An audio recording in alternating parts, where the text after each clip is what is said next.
Welcome all. इस video में Nifty का एनालिसिस देख लेते हैं। कल के लिए कल है वीकली एक्सपायरी निफ्टी की और फर्स्ट एक्सपायरी होगी बजट सेशन के बाद।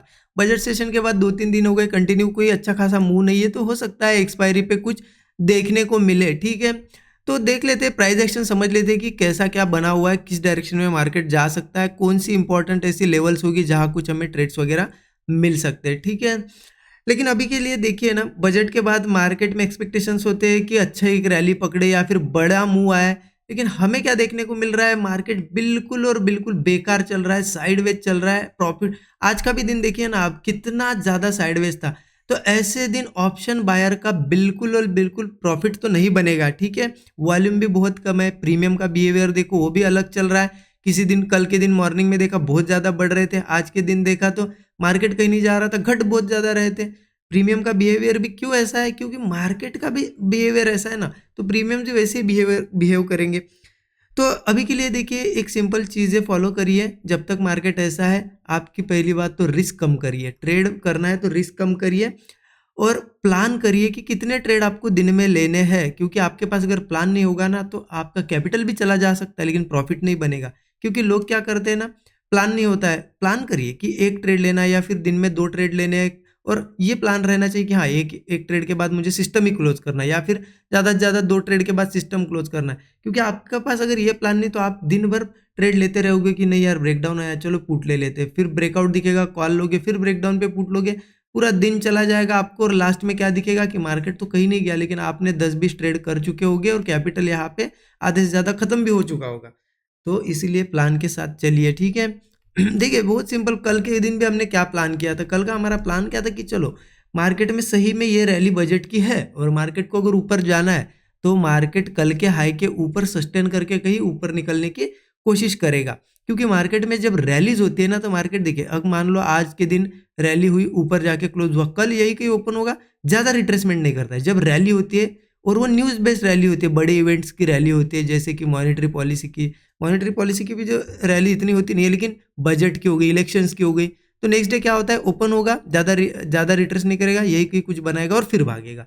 तो इसलिए हमने कल इसके ऊपर बाइंग करने का सोचा था, और थोड़ी बहुत कंसोलिडेशन जैसा दिखा भी। मैंने लगभग लगभग बिल्कुल यहीं पे इस लेवल के कंसोलिडेशन के आसपास ही ट्रेड प्लान किया था। ठीक है, यहाँ से थोड़ा ऊपर गया, फिर नीचे आया मार्केट, लगभग यहाँ पे एक बहुत ज़्यादा सपोर्ट था। अच्छा, मैंने मार्क करके भी रखा था, मैंने स्टूडेंट ग्रुप में भी शेयर किया था टेलीग्राम में, कि अगर मार्केट को चलना है तो यहीं से चलना पड़ेगा, अगर वापस इन सपोर्ट्स को ब्रेक करता है तो फिर दिक्कत है। ठीक है, और मार्केट ने क्या किया, यहाँ से देखिए ऊपर गया, उस सपोर्ट को थोड़ा रिस्पेक्ट किया, लेकिन फिर से सेलिंग आ गई, तो लगभग इन लेवल्स के आसपास में निकल गया। मैंने एक्सेप्ट कर लिया कि नहीं, आज के दिन यहाँ से भी ट्राई किया, मार्केट ने ऊपर नहीं जा रहा है, यहाँ से भी ट्राई किया, ऊपर नहीं जा रहा है, मतलब सेलिंग प्रेशर है। फिर एक तो मार्केट नीचे आ सकता है या साइडवेज हो सकता है, एक्सेप्ट कर लिया और मैं क्लोज कर दिया सिस्टम, क्योंकि सिस्टम क्लोज करना बहुत ज़्यादा इंपॉर्टेंट है।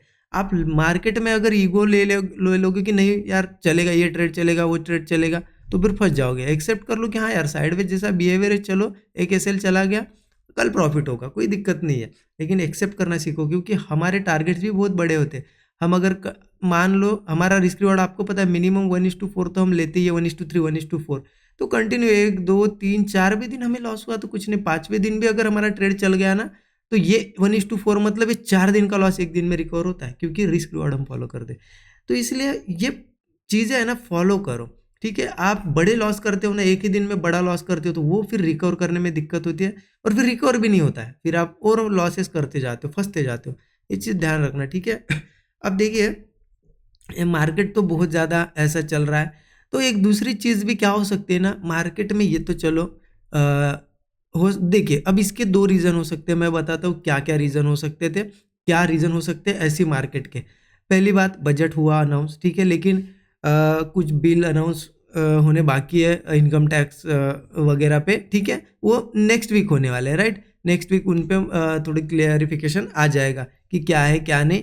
तो इस वजह से हो सकता है लोग थोड़ा रुके हुए हैं कि ठीक है, थोड़ा बिल वगैरह पास होने देते हैं, क्या आएगा क्या नहीं, फिर जाके रिएक्ट करेंगे। इस वजह से पार्टिसिपेशन भी थोड़ा कम है, तो रिएक्शन हमें हो सकता है वो नेक्स्ट वीक के बाद देखने को मिलेगा।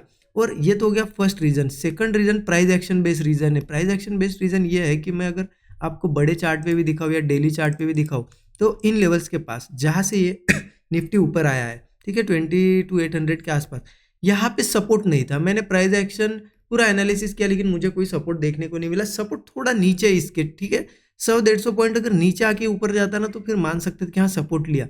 तो कहीं ना कहीं क्या होता है, प्राइस एक्शन का रूल कैसा है कि अगर कोई लेवल मतलब मार्केट रिवर्स हो रहा है, अगर गिरता मार्केट अगर रिवर्स हो रहा है लेकिन सपोर्ट से नहीं हो रहा है, तो बहुत ज़्यादा पॉसिबिलिटी होती है कि वो स्लो स्लो मूव है, वो सिर्फ और सिर्फ ये अपसाइड वालों को मतलब कॉल वालों को कॉल में बिठाने के लिए आ रहा है कि नहीं यार ऊपर की पोजीशन बना लो, और फिर एक तेजी से धड़ल्ले से गिरता है।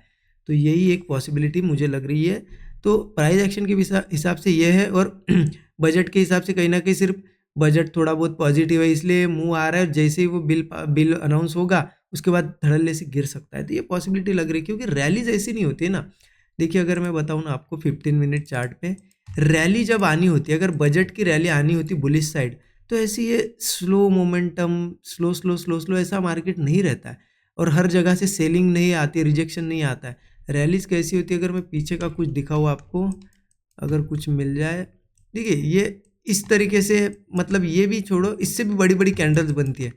देखिए इस तरीके से होती है, जब रैलीज आती है ना तो ऐसी बड़ी बड़ी कैंडल्स के साथ मूव आता है, और ये कंटिन्यू, ये ऐसा डाउन नहीं आता है, कंटिन्यू 2-4 दिन कंटिन्यू चलता रहेगा, फिर थोड़ा रिट्रेस करेगा, फिर चलता रहेगा, तो ऐसा मूव होता है। तो ये मुझे रैली वाला मूव नहीं दिखाई दे रहा है। तो इसके हिसाब से मैं बताऊँ आपको तो क्या हो सकता है नेक्स्ट फिर, ठीक है, या फिर हम कैसे प्लान कर सकते हैं। तो 30 मिनट चार्ट पे दिखाता हूँ, थोड़ा आपको यहाँ पे दिखेगी चीज़ें जो मैं दिखाना चाहता हूँ। यहाँ से मुझे एक लाइन मार्क करने दीजिए, ठीक है, ये लाइन मैं एक मार्क करता हूँ और फिर आपको बताता हूँ कि मार्केट एग्जैक्टली कर क्या रहा है। ठीक है, ये एक लाइन मार्क कर दी, इसे करता हूँ डार्क। अब समझिए, देखिए एक आपको एक पैटर्न जैसा दिखाई दे रहा होगा यहाँ पे, एक स्ट्रक्चर जैसा। क्या स्ट्रक्चर है? Left shoulder, head, right shoulder. ये है हेड एंड शोल्डर पैटर्न, लेकिन उल्टा, इसे इनवर्स हेड एंड शोल्डर कहते हैं। ये बॉटम में बनता है। जब ऊपर ऐसा बनता है तो आपको पता है मार्केट क्या करता है, गिरता है। नीचे बनता है तो मार्केट ऊपर आता है। ठीक है, उस हिसाब से देखा जाए ना तो मार्केट में एक ब्रेकआउट जैसा बन गया, मार्केट ऊपर सस्टेन कर रहा है, लेकिन उतना ज़्यादा अच्छा मूव नहीं। तो कब आ सकता है? ठीक है, मूव भी आ सकता है या फिर फेलियर भी हो सकता है, दो ही चीज़ें होगी यहाँ पे, उससे ज़्यादा तीसरी तो कोई चीज़ है नहीं। तो मार्केट अक्सर क्या करता है, हेड एंड शोल्डर का कभी कभी रिट्रेस करने आता है। एक तो पूरा इस लाइन को टेस्ट करेगा या फिर थोड़ा सा रिट्रेस करेगा, मतलब कभी भी ऐसा नहीं जाता है, रिट्रेस करेगा और यही कहीं से बढ़ जाएगा।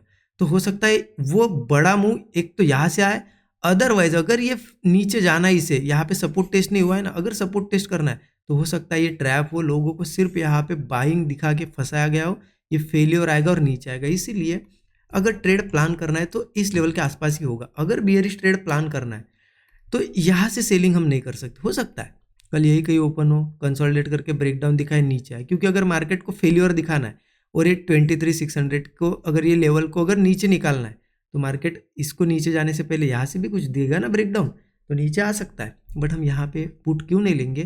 क्योंकि अगर ये सही में सिर्फ और सिर्फ रिट्रेस करने का आया है तो 23,600 या फिर इसके थोड़ा बहुत ऊपर से ये रिवर्स कर जाएगा। अगर फेल होना है तो 23,600 के नीचे जाके फेल होगा। तो इसलिए हम पुट कब प्लान करेंगे? देखिए कल अगर गैप डाउन या कुछ करके मार्केट 23,600 के नीचे आके सस्टेन करता है, ठीक है, या फिर इसके ऊपर सस्टेन करके 23,600 ब्रेक करता है, या फिर मान लो इसके नीचे आके कंसोलिडेट वगैरह करके ब्रेक डाउन देता है, तो फिर बहुत ज़्यादा चांसेस है ये सेटअप जो बन रहा है अभी ये फेल हुआ और मार्केट बहुत ज़्यादा तेज़ी से भी गिर सकता है। तो इसके नीचे पुट प्लान कर सकते हैं हम, मतलब डाउन साइड की पोजीशन प्लान कर सकते हैं। अब नीचे के सपोर्ट लेवल्स कहाँ है? सपोर्ट लेवल तो बहुत दूर आ रहे हैं, जो अभी मैंने बताया ना उसके भी नीचे, मतलब सपोर्ट तो आ रहे हैं 22,670, 22,550, ये मेरे सपोर्ट लेवल्स निकल के आ रहे हैं। बट क्या मार्केट 1000 पॉइंट गिर जाएगा एक ही दिन में? पॉसिबल नहीं है। हो सकता है गिरे, लेकिन पॉसिबिलिटी तो कम रहती है ना। तो इसीलिए क्या करना है, हमने अगर पुट साइड का ट्रेड प्लान किया अभी, अगर हमारा 25-30 पॉइंट का स्टॉप लॉस है इंडेक्स में, तो उस हिसाब से 1:3, 1:4 के टारगेट रखो। ठीक है, फ्लो में आपको बड़े टारगेट मिलते हैं तो रुक जाओ, अगर आपको स्लोली मूव देता है तो 1:3, 1:4 पे निकल जाओ, सिंपल। ठीक है, तो ये नीचे का प्लान रहेगा, क्योंकि अगर मार्केट को ऊपर जाना है तो कहीं ना कहीं 600 के पास या फिर यहीं पे ओपन होकर मार्केट एक सपोर्ट क्रिएट करेगा। अगर सपोर्ट क्रिएट करता है, होल्ड कर जाता है, तो ज़रूर हम बुलिश ट्रेड प्लान करेंगे, क्योंकि अगर ये सिर्फ रिट्रेसमेंट है तो फिर भाग जाएगा मार्केट यहाँ से।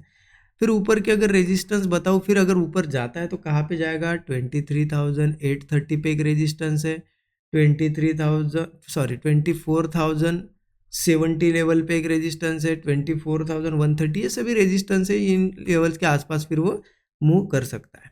तो समझ गए कि प्लान कहीं ना कहीं इन लेवल्स के आसपास ही होगा, लेकिन 600 के नीचे पुट प्लान होगा और कॉल यहाँ पे प्लान होगा। अगर चलना है यही से चलेगा, अगर फेलियर आता है तो बहुत ज़्यादा चांसेस है फिर ये 600 वगैरह भी ब्रेक कर देगा। ये तो हो गई चलो बात गैप डाउन या फ्लैट की। गैप अप में क्या करना है, क्योंकि गैप अप के बाद क्या होता है ना, थोड़ी बहुत दिक्कत आ जाएगी, मार्केट थोड़ा कन्फ्यूजन जोन में है। तो गैप अप के बाद हम क्या करेंगे, मैं 15 मिनट चार्ट पे बताता हूँ। देखिए यहाँ से लेके यहाँ पे ऐसे एक ट्रेंड लाइन मार्क कर दो, ठीक है। अब क्या करना है, गैप अप के बाद अगर मार्केट ऊपर आता है, यहाँ से यहाँ पे एक ट्रेंड लाइन मार्क करो, ठीक है। फिर आपको ये लेवल मिल जाएगी एक्सटेंडेड। अगर गैप अप होता है और होल्ड वगैरह करके ये लेवल निकालता है और सस्टेन करने लगता है तो फिर हम कॉल प्लान करेंगे। लेकिन अगर मार्केट को मतलब ऊपर नहीं जाना है तो मार्केट क्या करेगा मैं बताता हूँ आपको। गैप अप भी होगा ना, उसके बाद वो एक जो स्विंग क्रिएट करेगा वो नीचे नीचे ट्रेड करेगा और ब्रेकडाउन देगा, क्योंकि मार्केट में जहाँ पे हम है ना, यहाँ पे सपोर्ट नहीं है। अगर गैप अप के बाद थोड़ा बहुत पुट साइड का ट्रेड अगर बनता है, ठीक है, गैप अप की बात कर रहा हूँ मैं, फ्लैट के बाद की नहीं। अगर गैप अप होता है इन लेवल्स के पास, मार्केट कंसोलिडेट करके एक हाथ ब्रेकडाउन बना दे तो हम पुट ट्राई करेंगे, क्योंकि मुझे लगता है ऊपर भी जाना है तो ये पहले थोड़ा नीचे आएगा, क्योंकि ये 23,660, ये 23,600 इन लेवल्स के आसपास सपोर्ट है। तो जाएगा भी तो पहले इन लेवल्स को टेस्ट करने आएगा, फिर ऊपर जाएगा या फिर गिर जाएगा, लेकिन यहाँ से थोड़ा बहुत नीचे आ सकता है। अगर ये गैप अप होता है और ये ट्रेंड लाइन ब्रेक नहीं होती, यही कहीं सस्टेन करके ब्रेक डाउन देता है तो हम पुट भी ले सकते हैं, लेकिन फ्लैट के बाद पुट नहीं लेंगे, ठीक है। क्लियर हो गया होगा आपको सभी चीज़ें। अगर देखिए मार्केट में आपको एनालिसिस थोड़ा कंफ्यूजिंग वगैरह लगता है तो नेक्स्ट डे और देख लिया करो ओपनिंग के बाद कि कहाँ ओपन हो रहा है। चलो गैप अप हुआ तो गैप अप के केस में क्या डिस्कस किया, गैप डाउन ओपन हुआ, क्योंकि मैं 2-3 कंडीशंस बताता हूँ, क्योंकि मुझे भी नहीं पता और किसी को नहीं पता होता है गैप अप होगा या गैप डाउन होगा। सभी लोग कहीं ना कहीं तुक्का लगाते हैं कि गैप अप होगा गैप डाउन होगा। मार्केट पूरा डाटा के बेस पे ओपन होता है, कहाँ पोजिशन बन रही है कहाँ नहीं, ठीक है। तो इसलिए आपको बताता हूँ कि गैप अप के बाद भी क्या करना है, गैप डाउन के बाद भी, क्योंकि कहीं पे भी ओपन हो आपको पता होना चाहिए कि ट्रेड मुझे कैसे करना है, ठीक है। तो वो चीज़ कर सकते हो, आप रिपीट देख सकते हो वीडियो को कि हाँ गैप डाउन हुआ तो गैप डाउन में क्या डिस्कस किया, फिर आपको एक ही केस देखने की ज़रूरत है, गैप डाउन के बाद क्या बताया गया है ना। इस तरीके से कर सकते हो। बाकी देखिए अगर आप मास्टर क्लास वॉच करना चाहते हो, स्टूडेंट ग्रुप ज्वाइन करना चाहते हो, वीडियो के डिस्क्रिप्शन में लिंक है 6 मंथ मेंटरशिप प्रोग्राम की, वो भी आप चेकआउट कर सकते हो। अच्छा खासा कूपन कोड भी यहाँ पे चल रहा है, FIRST फर्स्ट, ये यूज़ कर सकते हो, ठीक है। और बाकी वीडियो कैसा लगा आपको ज़रूर बताइए। एक्सपायरी का दिन है, ओवर ट्रेडिंग तो बिल्कुल मत करिएगा। फिक्स करिए आपको कल कितने ट्रेड करना है और कितने रिस्क लेना है, उससे ज़्यादा बिल्कुल मत जाने देना। और अच्छा लगता है एनालिसिस तो कमेंट ज़रूर करिएगा। बहुत कम लोग कमेंट कर रहे हैं, कमेंट करिए, मुझे बताइए कैसे क्या चीज़ें लग रही है, कुछ इंप्रूवमेंट चाहिए क्या, ठीक है। लाइक ज़रूर करिए वीडियो को। Thank you so much everyone.